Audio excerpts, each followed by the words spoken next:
Assalamualaikum warahmatullahi wabarakatuh. Faqad qala Allah subhanahu wa ta'ala a'udzu billahi minasy syaithanir rajim. Bismillahirrahmanirrahim. Wallahu anzala minas samaa'i ma'an fa ahya bihil arda ba'da mautiha. Inna fi dzalika laayatan liqaumin yasma'un. Shadaqallahul azim. Kita memasuki ayat yang ke-65 surah An-Nahl, surat yang ke-16. A'udzu billahi minasy syaithanir rajim.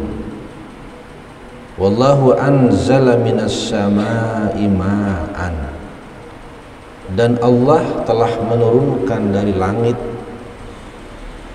air hujan. Fa ahya bihil arda ba'da mautiha, lalu dengan air hujan itu Allah menghidupkan yang ada di permukaan bumi ini yang sebelumnya adalah dalam keadaan mati. Inna fi dzalika laayat, sesungguhnya pada hal yang demikian itu merupakan tanda-tanda liqaumi yasma'un, bagi orang-orang yang mendengar. Allah telah menurunkan dari langit air.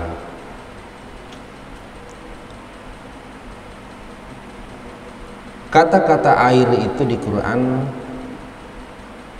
banyak dan memiliki arti yang berbeda tergantung dengan kalimat yang menyertainya. Ma itu artinya air, benda cair, lawannya kan benda padat.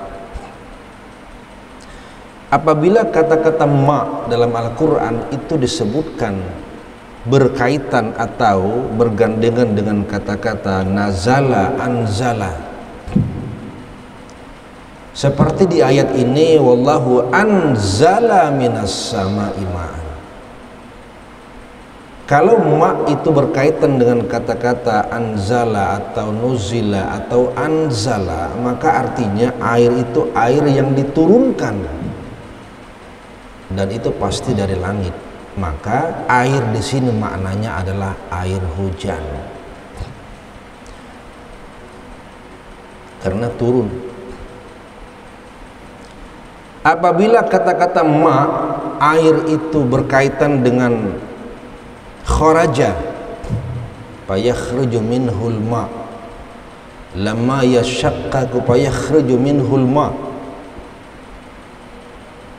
Ketika kata-kata ma'un itu, air itu dikaitkan dengan kata-kata yang artinya adalah keluar, maka keluar dari bumi, maka itu artinya adalah air bumi. Bisa jadi air itu air laut, air sungai, atau air dari celah-celah bebatuan.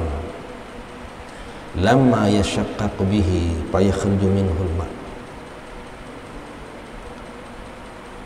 Kalau kata-kata ma itu dikaitkan dengan kata-kata khalaqa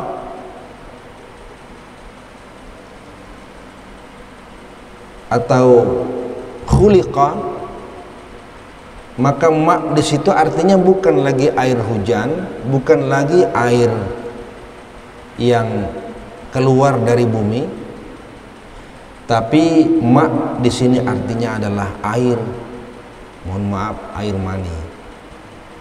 Jadi ada 3 di Quran: air hujan yang turun dari langit, air yang keluar dari bumi, dan air yang dari kita. Wallahu khalaqa minal ma'i basyaran. Allah telah menciptakan dari air manusia. Air apa itu?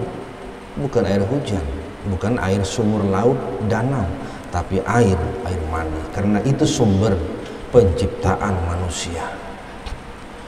Khuliqa mimma indafiq. Manusia diciptakan dari air yang memancar. Air apa itu? Ya air dari kita. Yakhruju min bainus sulbi wa taraib, yang dia keluar dari 2 tulang. tulang dada dan tulang rusuk, wanita dan laki-laki. Jadi kata-kata ma'un di Quran yang artinya terjemahnya ialah air itu memiliki pengertian yang merujuk kepada bendanya itu berbeda sesuai dengan kalimat yang menyertainya. Wallahu anzala minas sama, Allah yang telah menurunkan dari langit itu adalah ma'an, artinya air hujan. Salah satu air tentunya adalah air hujan yang dulu pernah kita bahas bahwa salah satu alat untuk bersuci dan mensucikan diri itu adalah air, dan salah satunya adalah air hujan. Suci dan mensucikan, di samping beberapa jenis air lainnya. Pada ayat ini Allah menggunakan kata-kata wallahu anzala. Beda dengan ayat sebelumnya ketika Allah menurunkan Al-Quran. Wa anzalna wa ma anzalna ilaikal kitab, dan kami tidak menurunkan.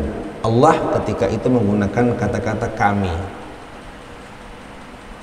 Di ayat ini Allah menggunakan kata-kata saya, wallahu anzala, dan Allah telah menurunkan, jadi tidak melibatkan yang lain. Meskipun pada ayat-ayat yang lain itu ada menggunakan kata-kata anzalna minas samai, kami menurunkan air hujan dari langit. Jadi ada dua. Ada satu kalimat di mana Allah menyebutkan sendiri, artinya aku yang menurunkan air hujan dari langit, dan ada kalimat yang menyebutkan kami yang menurunkan air hujan dari langit. Mengapa hal ini berbeda? Karena tujuannya berbeda.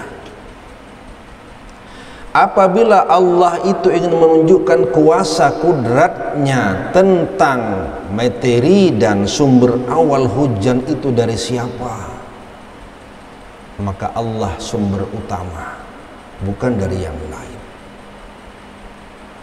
Tapi ketika Allah ingin menunjukkan bagaimana proses terjadinya hujan, baru Allah menggunakan kata-kata kami. Bagaimana proses hujan terjadi?